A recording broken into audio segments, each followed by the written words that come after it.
అందరికీ నమస్కారం అండి. మనం ఈ మాసం అంటే ఆగస్టు నెలలో మేషరాశి వాళ్ళ యొక్క ఫలితాలు ఎలా ఉంటాయనేది కొంచెం క్లుప్తంగా తెలుసుకుందాం. సాధారణంగా ఏంటంటే ఈ ఆగస్టు మాసంలో ఈ మేషరాశి వాళ్ళంటే మేషరాశి అంటే జనరల్గా తెలుసు కదా, అశ్విని నక్షత్రంలో 1, 2, 3, 4 పాదాలు, భరణిలో 1, 2, 3, 4 పాదాలు వచ్చేసి కృతికలో ఒక పాదం అయితే ఏంటంటే ఆ 9 పాదాలు కలిగితే దాన్ని మేషరాశి అంటారు. అంటే చూచే చోలాతో స్టార్ట్ అయ్యేవాళ్ళు కానీ, లీలు లేలోతో స్టార్ట్ అయ్యేవాళ్ళు కానీ, అయితే ఆతో స్టార్ట్ అయ్యే ఈ అక్షరాలతో నామనక్షత్రంగా ఉన్నవాళ్ళు స్టార్ట్ చేసేవాళ్ళు కూడా మేషరాశి కింద వస్తారు. ఇకపోతే ఈ మేషరాశి వాళ్ళకి ఏంటంటే ఆగస్టు నెలలో దాదాపుగా 50% వరకు గ్రహములు అనుకూలంగా సంచారం ఉండటం వల్ల ఏంటంటే ఊహించుకున్న పనులు మనం ఏదైతే ఉంటామో అది సాటిస్ఫాక్టరీగానంటే మనకి అడక్వేట్ రిజల్ట్, పాజిటివ్ రిజల్ట్ వస్తుందని మాత్రం మనం స్పష్టంగా చెప్పవచ్చు. అలాగే ఈ మేషరాశి వాళ్ళకి ప్రధానంగా ఆగస్టు మాసంలో కుటుంబంలో ఏంటంటే కొంచెం ఇండివిజువాలిటీ పెరిగి అందరికీ ఎవరి తీరు వారిగా అని ఉండటం వల్ల ఏంటంటే కొంచెం ఏంటంటే అందరినీ కాంప్రమైజ్ చేసేటువంటి పరిస్థితి లేక కొంచెం అననుకూల పరిస్థితి ఆ విషయంలో వస్తుంది. ఇకపోతే మీకు వ్యక్తిగతంగా ఇతరులకు ప్రమేయం ఉండకుండా జాగ్రత్త తీసుకోవాలి. ఏంటంటే ఈ కాంప్రమైజింగ్లో ఏంటంటే ఈ పక్కవాళ్ళ ఇంటర్ఫీరెన్సే ఎక్కువ వస్తుంది. మన జనరల్గా చూసుకుంటే ఏంటంటే ఈ పక్కవాళ్ళ ఇంటర్ఫీరెన్స్ లేకుండా మనం వ్యక్తిగతంగా ఆత్మసాక్షికి ఏదైతే అనిపిస్తోందో దానిని అనుసరిస్తూ ముందుకు పోవాలి. ఇకపోతే ఈ భూమి, వాహనాలు, కోరికలు వంటివి ఏంటంటే మీకు కంఫర్ట్గా ఉంది, అనుకూలంగా ఉంది. అలాగే ఈ నెలలో కొన్ని కీలకమైన రంగాల్లో విశేషమైన పొరుదు కూడా ఉంటుంది. అంటే ప్రథమార్థంలో అయితే ఏంటంటే కొంచెం వాటి మీద శ్రద్ధ వహించి కెరీర్ పరంగా కానీ లేకపోతే ఏంటంటే విద్యాపరంగా కానీ మంచి మంచి నిర్ణయాలు తీసుకుని అనుకూలమైన ఫలితం కూడా మీకు ఉంటుంది. ఇకేంటంటే ఏదో రాత్రి పగలు కష్టపడి పనిచేస్తున్నాము, మాకు సరైన ఫలితం లేదు అనేది కష్టసాధ్యంగా ఉన్నప్పటికీ ఏంటంటే కెరియర్లో ముందంజే ఉండేటువంటి అవకాశం స్పష్టంగా ఉంది. అట్లాగేంటంటే మన పై అధికారులు ఎవరైతే ఉంటారో వాళ్ళ దృష్టిని ఆకర్షించేటువంటి విషయమును, వాళ్ళ మెప్పును కూడా పొందేటువంటి అవకాశం ఈ నెలలో మీకుంది. కనుక ఏంటంటే మీకు ఈ ప్రొఫెషన్ పరంగా, ఎడ్యుకేషన్ పరంగా కూడా మీకు ఉత్తమమైన ఫలితాలను ఇచ్చేదిగా మాత్రం ఆగస్టు మాసం స్పష్టంగా చెప్పవచ్చు. ఇక విద్యార్థులైన వాళ్ళకి నెల ప్రారంభంలో బుధ శుక్ర గ్రహాలు అనుకూల స్థితిలో ఉండటం వల్ల వాళ్ళకి చదువుల్లో మంచి ఫలితాలు ఇస్తాయి.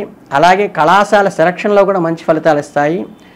కాకపోతే ఏంటంటే ఆ మనస్సు కొంచెం ప్రశాంతంగా పెట్టుకుని ఏకాగ్రతతో ఉండి మనం ఏదైతే ఏం పెట్టుకున్నామో దాని మీద సరైన దృష్టి పెట్టి ప్రాపర్గా గైడ్ చేసుకోవాల్సినటువంటి సంయమనం చేసుకోవాల్సిన విషయం అయితే ఉంటుంది.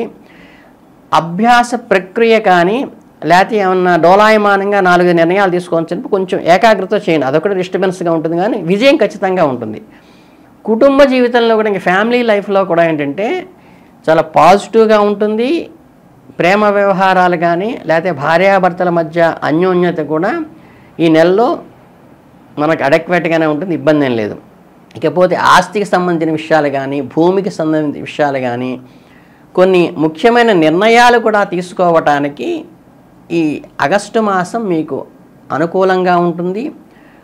ఓపికతో కొంచెం చర్చించి నిర్ణయాలు తీసుకుంటే అది మీకు అనుకూలమైన ఫలితాలను ఇస్తుంది. కాబట్టి అటువంటి ప్రారంభించుకోవచ్చు. ఇక జీవిత భాగస్వామికి సంబంధించి ఏంటంటే బుధ శుక్ర గ్రహాల ప్రభావం అంటే ప్రేమైక జీవితం కొంచెం వరకు మన అర్థం చేసుకునే మన అర్థం చేసుకునే పరిస్థితి ఎక్కువ వస్తుందని చెప్పవచ్చు. అలాగేనంటే ఇంకా ఉత్సాహమైనటువంటి యాత్రలు చేయటం కానీ, కలిసి బంధువులతో భోజనం చేయటం కానీ, లేకపోతే విహారయాత్రలు వెళ్ళేటువంటి అవకాశము, ఉత్సవాలు చేసుకునే అవకాశం కూడా మీకు ఈ మాసంలో కలిసి వస్తుంది. మీ భాగస్వామి యొక్క మనోభావాల్ని అర్థం చేసుకునే పరిస్థితి మీకు ఉంటుంది. మిమ్మల్ని అర్థం చేసుకునే సానుకూల దృక్పథం కూడా వాళ్ళల్లో వచ్చే అవకాశం ఉంటుంది. ఇకపోతే ఆర్థిక పరిస్థితుల్లో ఏంటంటే కొన్ని చిన్న చిన్న ఒడిదుడుకులు లాంటివి అయితే ఏర్పడతాయి, కానీ ఖర్చులని కొంచెం కంట్రోల్ చేసుకుని ఆచితూచి వ్యవహరించడం అవసరము. మిమ్మల్ని పూర్తిగా ముంచేసే పరిస్థితులు అయితే రావు, కానీ చేతికి అందినట్టుగా అనవసరంగా వృధా అయిందే, దీనికి అనవసరంగా పెట్టుబడి పెట్టాము, లేకపోతే అనవసరమైన ఖర్చులు ఈ నెలలో అయినాయి అనేటువంటి చిన్న వెలితైతే కనిపిస్తుంది తప్పితే మీకు వేరే రకమైన నెగిటివ్ అయితే ఏమి లేవు.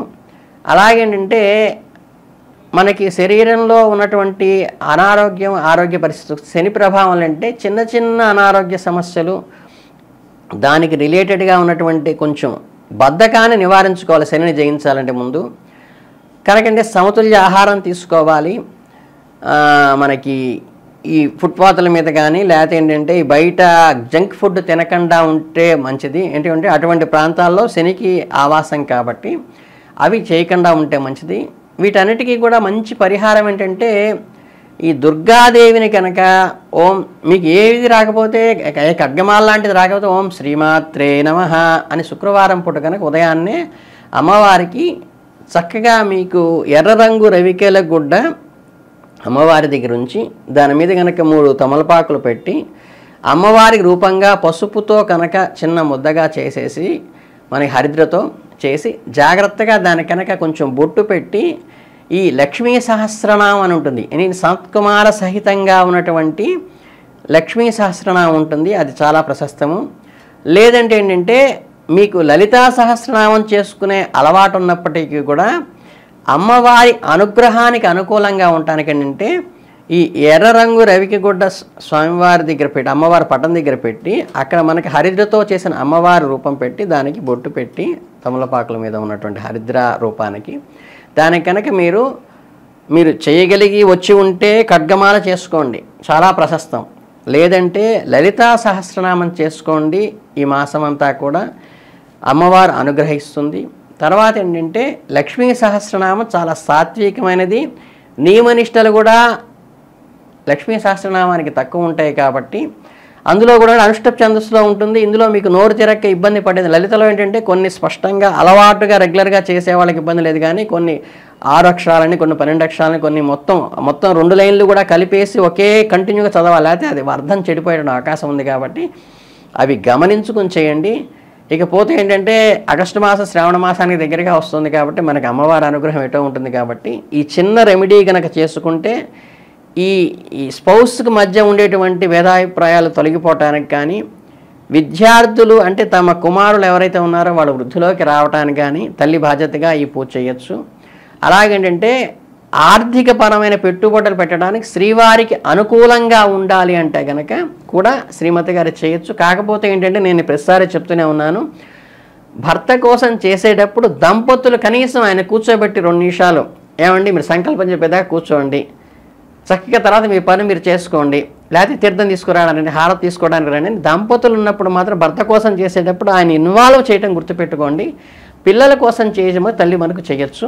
కనుక ఏంటంటే ఈ అమ్మవారి ప్రార్థన ఈ రకమైనటువంటి రెమెడీ చేసుకుంటే మీకు ఈ నెలంతా చాలా అనుకూలంగా విద్యార్థులకు కానీ, ఆర్థిక పరంగా కానీ, ఆఫీసులో పై అధికారులతో కూడా మంచి అనుకూలంగా ఉంటుంది. కాబట్టి మీకు అందరికీ ఈ నెల బాగా కలిసి వస్తుంది మనస్ఫూర్తిగా ఆశీర్వదిస్తూ ధన్యవాదాలు.